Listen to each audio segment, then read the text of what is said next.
자, 차량에 몸을 가볍게 부딪히는 접촉 사고로 보험금을 타내는 것이 있는데요. 일명 손목치기라고 하죠. 손을 차에다 갖다 대는 것입니다. 네. 자, 이 손목치기도 점점 진화하고 있는데 먼저 영상으로 확인을 해보겠습니다. 네, 좁은 골목길인데요. 지나는 차량 옆으로 젊은 남성 2명이 지나가는데 아무렇지도 않게 지나가는 듯 하더니 팔을 붙잡고 운전자를 불러냅니다. 자, 손을 다쳤다는 거죠. 이제 이른바 이게 이제 손목치기라고 하는 것인데, 자, 골목길에서 이렇게 주행 중인 차량 사이드 미러에 슬쩍 부딪혀서 사고를 낸 뒤에 보험금을 타내는 수법입니다. 자, 조금 전에 저희가 전해드렸습니다만은 이 사건은 21살 전모 씨 등 4명이 저지른 범행인데 서울 강남구 또 성북구, 중구의 이 좁은 골목길만 골라서 반복해서 이렇게 보험 사기 행각을 벌였습니다. 자, 20대 4명이 벌인 손목치기 이 보험 사기인데요. 자, 이 범행 수법부터 먼저 좀 간단히 설명을 좀 해주시죠. 사실 이제 이러한 수법은 이제 최근에 나온 것이 아니라 2015년, 16년에 상당히 또 유행을 했다가 네. 그 당시에 경찰 단속이 심해지자 수면 아래로 들어갔다 다시 이제 올라온 겁니다. 그런데 이제 그 당시에 처음에 시작을 할 때는 보험까지는 하지 않았어요. 네, 보험 청구까지는 하지 않았고 네. 그냥 현장에서 현금 합의를 하고 그거로 이제 끝나는 정도로 끝났는데 지금은 조금 더 이 수법이 진화가 된 것 같아요. 그래서 이제 이 현장에서 현금으로 합의를 하는 것만으로는 충분하지 않다라고 해서 이 사람들이 여러 사람들, 이 중학교 동창들로 구성이 돼 있는데 한 사람이 집중적으로 하지 않고 돌아가면서 하는 수법을 통해 가지고 보험금까지 이제 손을 대는 그런 상황이 된 거죠. 그래서 지금까지는 지나가다가 이렇게 툭 부딪히면 사실은 이게 운전자 입장에서는 이 부딪히는 그런 상황이 되면 상당히 당황하게 되죠. 그렇죠. 특히 이제 여성들 같은 경우는 좁은 골목길에서 만약에 그것을 조치하지 않고 가게 된다면 그게 뺑소니가 될 수 있는 가능성도 상당히 크기 때문에 그 자리에서 어떻게든 합의를 하려고 하는 그런 어떤 피해자의 심리를 대단히 교묘하게 이용을 한 그런 사례라고 볼 수 있겠습니다. 근데 보통 이 보험사를 통하면은 그 보험사 직원에서 현장 확인이라든지 그런 걸 하지 않습니까?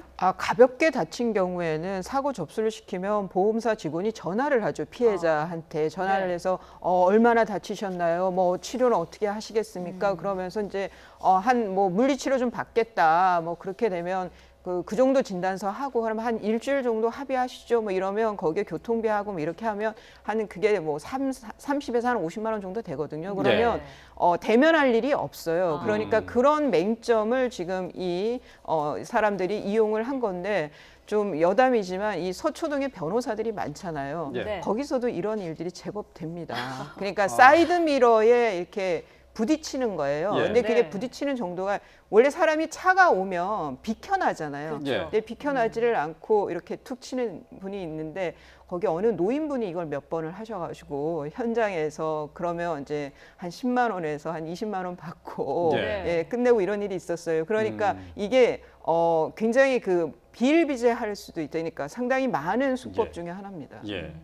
그러니까 지금 이제 보험사에 접수가 되는 것은 운전자가 신고를 했기 때문에 보험사에 연락을 했기 때문에 접수가 된 것 아니겠습니까? 그렇습니다. 그렇지 않고 이게 지금 현장에서 이렇게 돈을 주고 받는 것으로 끝내는 상황인 경우가 더 많다고 봐야 되는 것 아닐까요? 최초에 이 범죄 수법이 등장하게 된 것은 몸을 부딪혀 가지고 상해를 당했다라고 한 것이 아니라 휴대폰을 떨어뜨려요. 그런데 이 휴대폰이 이미 그 다 깨져 있는 휴대폰을 들고 그것을 떨어뜨리고 난 이후에 뭐라고 얘기하냐면 나의 잘못도 있기 때문에 이걸 반반씩 내가 부담하겠다. 이런 식으로 처음에 접근을 했어요. 이 최초의 수법이. 그러니까 상당히 그런 운전자 입장에서는 상당히 고맙죠. 자기를 배려해 주니까. 그러면 액정 깨졌는데 내가 한 20만 원 정도 주면 되느냐라고 이제 제안을 했을 때 이제 합의가 벌어지는 거죠. 그래서 이제 그런 것을 여러 번 하다 보니까 아까 말씀하셨습니다만 하루에 10만 원, 20만 원 정도만 확보를 한다 하더라도 뭐 한 달이면 300, 400 이상이 될 수가 있으니까 이런 데서 이제 전파가 되는 것이죠. 네. 자, 말씀하신 대로 따낸 보험금 액수보다 지금 더 많은 피해 금액이 있을 것이라는 게 경찰의 주장입니다. 지금 이 보험 사기단은 일단 이 손목치기로 총 1,400만 원을 뜯어냈는데요. 더 많을 것이다라는 내용입니다. 들어보도록 하겠습니다.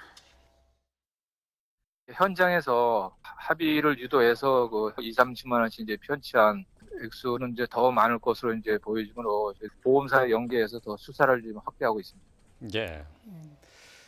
자, 이 4명이 범행을 벌인 게 지난 4월부터 석 달 동안입니다. 20차례에 걸쳐서 이제 보험금을 타내는데 1,400만 원. 그러니까 한 번 사고 날 때마다 이제 평균적으로 한 70만 원 정도 이렇게 받았다고 볼 수가 있는데, 자, 이 그 골목길에서 글쎄 이게 사람 뭐 저 속도도 줄여야 되겠지만 보행자나 운전자나 조심해야 될 부분이 있을 것 같아요. 특히 이제 운전자 같은 경우는 이런 사기 사건에 걸리지 않도록 조심을 해야 된다면 어떤 것을 좀 유의해야 될까요? 첫째는 무조건 천천히 가야 됩니다. 예, 저런 데서는 사실은 저렇게 사기를 하는 사람들에 의해서 이제 범행이 유도가 될 수도 있고요. 네. 또 어떤 경우는 사실 부딪혔다고 해가지고 그 사람들이 다 이렇게 사기 범죄를 하는 것은 아니거든요. 네. 어떤 사람들 같은 경우는 실제로 부딪힐 수가 있어요. 근데 가장 중요한 것이 우리나라 같은 경우는 지금 이제 학교 앞에서 그 30km 이하로 가야 되는 그런 여러 가지 구역들이 설정이 돼 있는데 실제로는 그렇게 지키지 않는 분들이 상당히 많습니다. 많기 때문에 본인이 왜 저렇게 쉽게 그 어떤 그 범행에 낚이느냐 하면은 본인 스스로가 뭔가 잘못했다라고 하는 생각이 있기 때문에 그것을 이렇게 심리적으로 치고 들어와 가지고 뭔가 이렇게 은근하게 협박을 하게 되면 그 자리에서 돈을 주고 빨리 끝나는 것이 본인의 입장에서도 훨씬 유리하다라고 판단을 하기 때문에 저런 일들이 발생을 하는 겁니다. 저런 좁은 골목에서 차가 지나가면 앞서서 말씀하셨습니다만 보행자도 사실 비껴가야 되는 부분이 있거든요. 근데 운전자가 천천히 운전을 했음에도 불구하고 저렇게 보행자와 접촉이 일어났을 경우에 그런 경우에 과실이 어디에 더 큰 겁니까?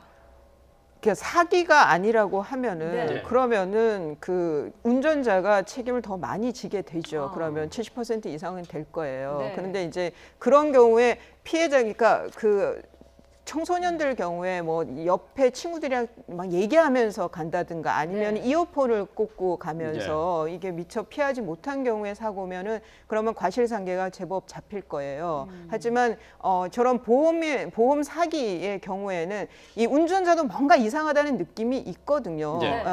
이 정도 사이드 미러가 접힐 정도도 아닌데 약간 퉁 소리가 났는데 과하게 그 뭐 아프다고 하고 뭐 이렇게 그 요구하는 게 있고 그냥 현장에서 그냥 합의를 하기를 자꾸 종용하고 하면은 좀 의심을 해볼 필요가 있다는 생각이 듭니다. 자, 그러니까 일단은 미심쩍다고 하면은 경찰이나 보험사에 신고를 접수시키는 게 낫지 않을까 싶기도 해요. 그렇죠. 이것도 이제 보험사에 신고 접수가 돼서 그 기록이 쌓이다 보니까 잡힌 거거든요. 그래서 현장의 합의보다는 그런 경우에 미심쩍을 경우에는 그 보험사에 접수를 하고요. 그리고 인근에 저런 이제 CCTV가 혹시 있는지 차량에 블랙박스가 있다면 모르겠는데 없는 경우에 CCTV가 있는지 확인하시고 저게 또 이 보존 기간이 있기 때문에 저기 그 관할 구청이라든가 가면은 또 확보를 할 수가 있어요. 그런 사후 조치도 필요할 걸로 보입니다. 보통 이제 사고 접수를 하게 되면 보험료가 올라갈까봐 좀 걱정스러워서 이제 현장에서 해결하고는 하는데 좀 미심쩍은 사건인 경우에는 그때 바로 신고를 하셔야 될 것 같습니다.